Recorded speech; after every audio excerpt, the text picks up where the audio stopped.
Olá! Hoje a gente vai mergulhar em uma visão bem diferente sobre finanças, que é chamada de mentalidade de rei. A ideia é destrinchar esse conceito e apresentar de uma forma bem clara e estruturada.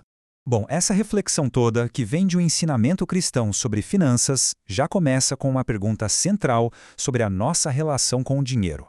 Será que a gente governa sobre ele como um rei ou vive em função dele, como um escravo? E para deixar isso mais claro, o material de origem coloca essas duas mentalidades lado a lado. De um lado, a do escravo, que é sempre movida pela necessidade, pelo medo, uma vida de implorar por provisão. Do outro, a mentalidade de rei, que opera a partir de uma identidade de autoridade e honra. Não implora, declara.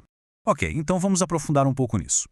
O argumento central desse ensinamento é que o propósito original do ser humano era o de governar. E essa autoridade, tanto sobre a própria vida quanto sobre as finanças, teria sido restaurada espiritualmente. E o ponto-chave aqui é o seguinte: essa autoridade não é algo passivo, que simplesmente acontece. Pelo contrário, ela exige uma ação.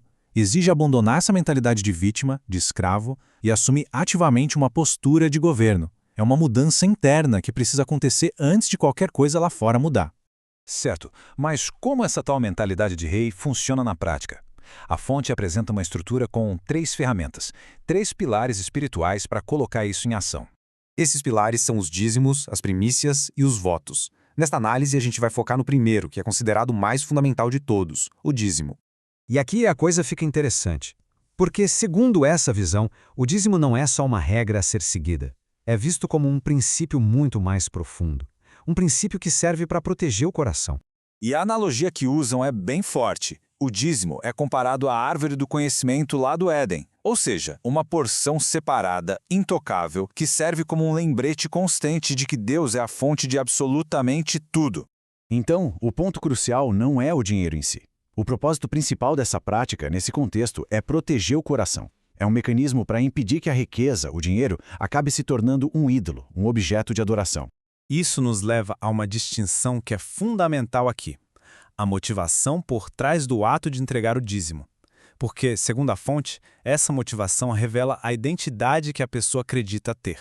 Para ilustrar isso, o ensinamento recorre à famosa parábola do filho pródigo. Mas o foco não é no filho que foi embora, e sim no que ficou. Olha o que ele diz. Ele viu o serviço dele ao pai como um trabalho de escravo, uma obrigação, quase uma transação. E a resposta do pai é simplesmente brilhante porque ela expõe a realidade. Ele diz: meu filho, tudo que eu tenho é seu. Ou seja, o filho sempre foi um herdeiro, com acesso total a tudo, mas ele vivia e pensava como se fosse um escravo. Fica bem claro o contraste, né?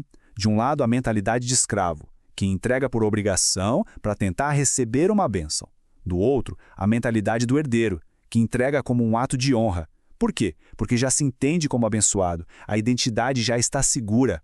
Ok, se a meta é viver com essa identidade de rei e de herdeiro, o que é que impede isso? O ensinamento aponta um obstáculo espiritual bem específico, um vilão nessa história. E esse obstáculo é definido como a Síndrome de Lúcifer. A referência a essa passagem do livro de Isaías, que fala sobre orgulho, autossuficiência e o desejo de se colocar no lugar de Deus. E o que seria, na prática, essa síndrome? Bom, seria essa mentalidade de autossuficiência orgulhosa. Aquela crença de que eu não preciso de Deus, eu me basto. É o que leva a amar mais o dinheiro do que as pessoas e a tentar viver de forma totalmente independente da fonte de tudo. E é aí que o dízimo entra como um antídoto direto para essa síndrome. Porque na prática, cada vez que ele é entregue, é como se fosse uma declaração constante e prática que diz: ei, eu não sou minha própria fonte, eu dependo de algo maior. Então, qual é o destino final dessa jornada? Onde tudo isso leva? Segundo a fonte, o objetivo maior é sair de um estado de esforço ansioso e entrar num estado de descanso, tanto financeiro quanto espiritual. A fonte faz um contraste bem forte aqui. De um lado, tem a luta ansiosa por recursos, que é equiparada à mentalidade de um pagão, que não conhece o seu provedor. Do outro, a expectativa tranquila do herdeiro, que confia plenamente na provisão do pai. É a diferença entre lutar e receber. O argumento aqui é que o único trabalho que realmente se exige é um esforço mental e espiritual para parar de lutar. É se esforçar para entrar nesse descanso, confiando que a provisão virá. E tem uma última analogia que é ótima. Pensa no embaixador. A preocupação dele não é de onde vai vir o dinheiro para manter a embaixada funcionando. Não! O foco dele é um só: representar bem o seu reino. A provisão, o suporte, tudo isso é responsabilidade do governo que o enviou. Resumindo tudo, o que essa perspectiva diz é que o bem-estar financeiro é um fruto da identidade, não uma recompensa pelo esforço. O objetivo final é governar o dinheiro a partir de um lugar de paz, de descanso e não correr atrás dele por necessidade. E as práticas como o dízimo são ferramentas para reforçar essa identidade. E isso tudo nos deixa com uma pergunta final bem provocativa, que na verdade resume a mensagem central desse ensinamento. Afinal, a paz financeira é algo construído na base do esforço ou na base da identidade?